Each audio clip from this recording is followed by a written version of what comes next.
Good morning. Well, here it is Monday morning, and we are in Mod 130, Week 3 now. And today I'm going to go over 1 through 5 of our SurveyMonkey questions. So, before you do anything, make sure that you go in and post the question of the week, which will be in the email that I sent out this morning. Make sure you go in and post that by the end of today if you want 100% on your participation grade for this week. Okay? So make sure you do that. The question will be posted again in the email that I send out. So, the SurveyMonkey questions are due at the end of the week. So let's do number 1. The chapters that are assigned for this week are chapters 14 and 15, but the first 5 are going to be in chapter 14. Okay? So let's do number 1. This is going to be out of chapter 14. Number 1 asks us to define the term accounting. What does the term accounting mean? Okay. This can be found on page 259 of your text. And I should have already been there, but here I am. So there we are. Okay. So this can be found on page 259. It may be one of your terminology words. It may not. You're going to find that some of the SurveyMonkey questions are also your terminology words. So the definition of it can be found in the margins here, in this little area right here, accounting. Okay? So the book says, accounting is the recording, measurement, and interpretation of financial information. Simple. So that's the definition for number 1. But off topic, or not still on topic, but a little bit to the side, a lot of people have asked me, what is the difference between bookkeeping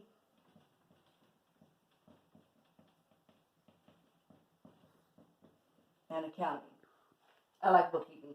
When I learned to spell it, I just remember double O, double K, double E's. double entry bookkeeping. Anyway, that was just a little spelling trick that I learned. Anyway, the difference between bookkeeping and accounting. Think of it like this. Accounting is the whole industry or the whole picture, whereas bookkeeping is the actual recording. An accountant is somebody who will take the information and make decisions with it, or help businesses or people make decisions with that information. Whereas a bookkeeper is more of a person who records the information, and they may interpret it only to be able to prepare a report to give to an accountant. So a bookkeeper may work for an accountant, and that accountant will take the information that the bookkeeper records and then present it to their client or employer. Okay? So that's basically the difference. But you'll hear them being used interchangeably, but that doesn't mean they mean the same thing. Okay? A bookkeeper is not an accountant. And an accountant may have bookkeeping skills, but a bookkeeper does not have the accounting skills, because they are, an accountant is somebody who more or less has a bachelor's degree or maybe even a master's degree in accounting. Okay? So that's the difference. All right, so let's move on to number 2.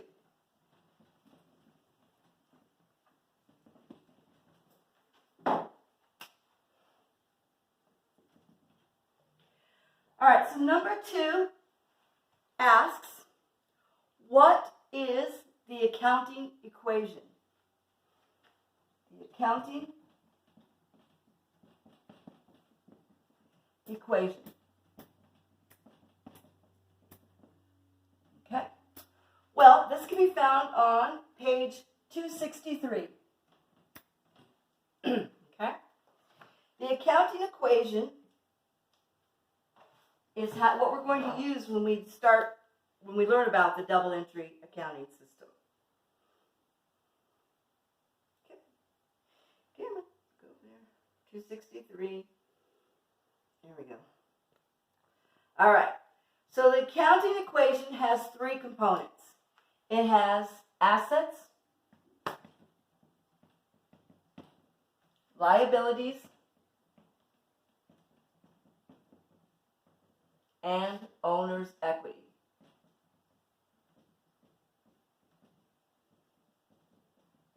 Okay.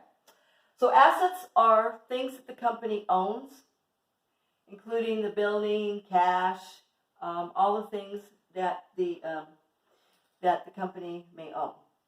Liabilities are things that the company owes, such as accounts payable and loans and what have you. Owner's equity is the value that the owner has. So the assets are what they own, liabilities what they owe. So the way the accounting equation works is that assets equals liabilities plus owner's equity. Assets equals liabilities plus owner's equity. What you owe plus what value you have should equal your assets. And we'll explain this a little bit more in another lesson, which I'm going to talk about the accounting equation, and we'll actually do some transactions. Okay? And it'll make sense then. But this is the accounting equations. Assets equals liabilities plus owner's equity. In fact, the very next question, I believe, we are actually going to apply this. So that's number 2.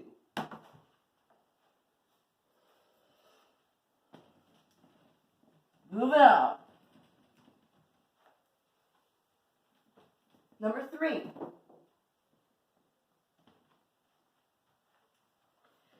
The number 3 wants you to complete this accounting equation. Okay? So we have blank, which are assets, equals 200 liability plus 350 owner's equity. So here's the equation. Assets equals liability plus owner's equity. And we can find this answer, or you actually don't find the answer, but you find out how to do it on page 263 and 264. Talks about it. Okay. And we'll get some practice doing this, because this is some of the exercises we're going to do this week. Done a dog toy there. Okay. So this is a really simple equation. We know that assets have to equal liability plus owner's equity. So how we do this? Well, we just do it in reverse, right? 350 plus 200 equals 550. These must balance. Assets must equal liabilities plus owner's equity. So this is the answer. 550 equals 200 plus 350. Okay?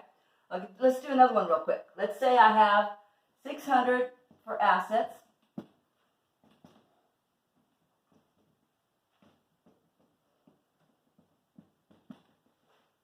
All right. So what's missing is my liability. So assets equals liability plus owner's equity. Well, what do we do to figure this out? We have to subtract, right?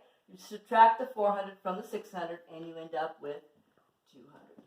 So at 600 equals 200 plus 400. Assets equals liability plus owner's equity. Okay. One more.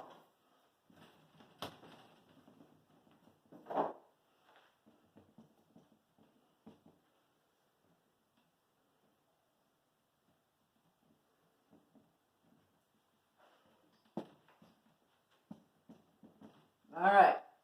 So we have assets that are 1,000. We have liability 550.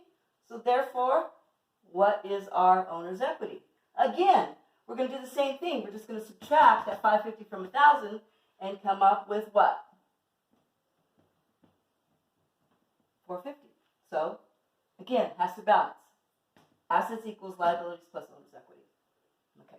So later on, we're actually going to get in here and do, we're going to spread these information out where we'll have several different assets, several different liabilities known as equity, where it'll have to balance. So again, this is an easy way to understand the concept. All right, so that was number 3.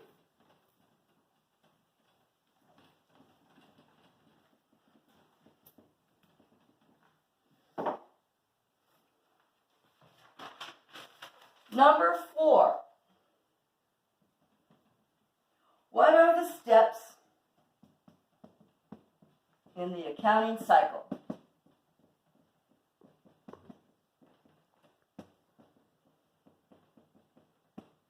Okay, so this can be found on page 266.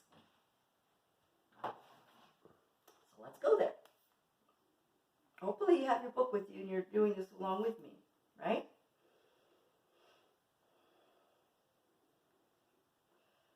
All right, so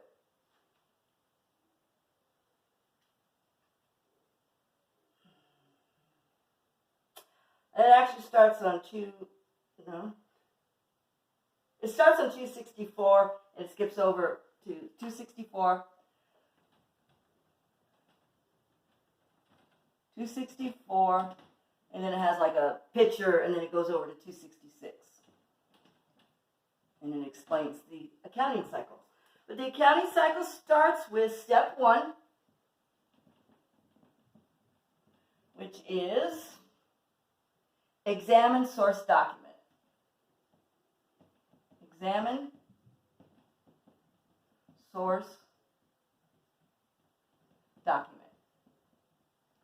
So maybe you have a receipt or a bill or some other type of document that explains what financially happened, or some type of that indicated some type of financial transaction.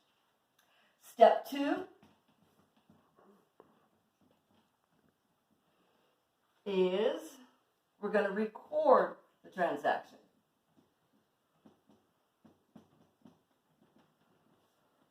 And again, we're only going to be doing a week. This is a week in this.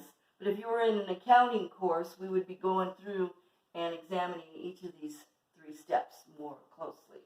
This is where we're recording in our journal, or also known as a day sheet. Step 3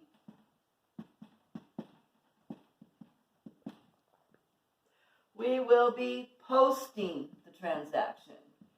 And you might ask, what's the difference?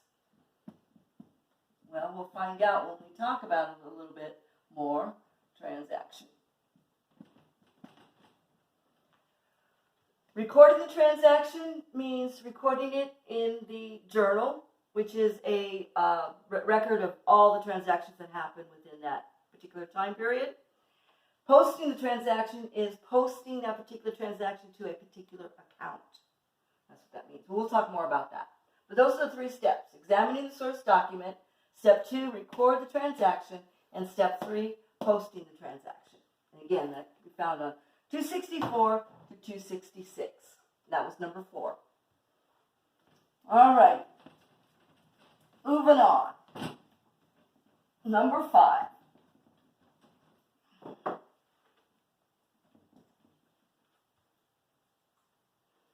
All right.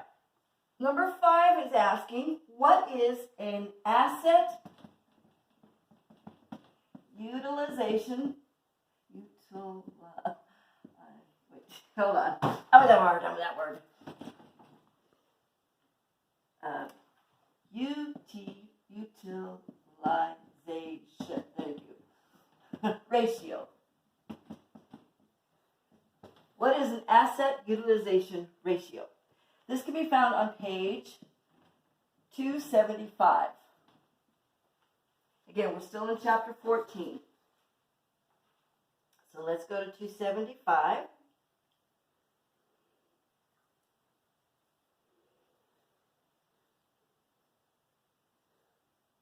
Okay.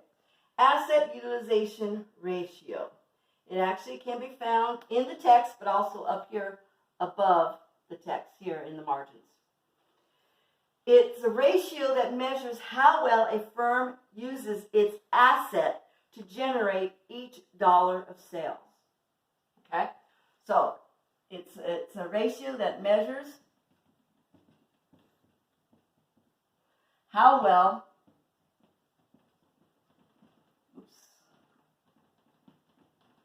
a firm, or you know a firm is also a company or organization, uses its assets. Remember we talked about what an asset is. It's something the company owns or has. Asset uses its assets to generate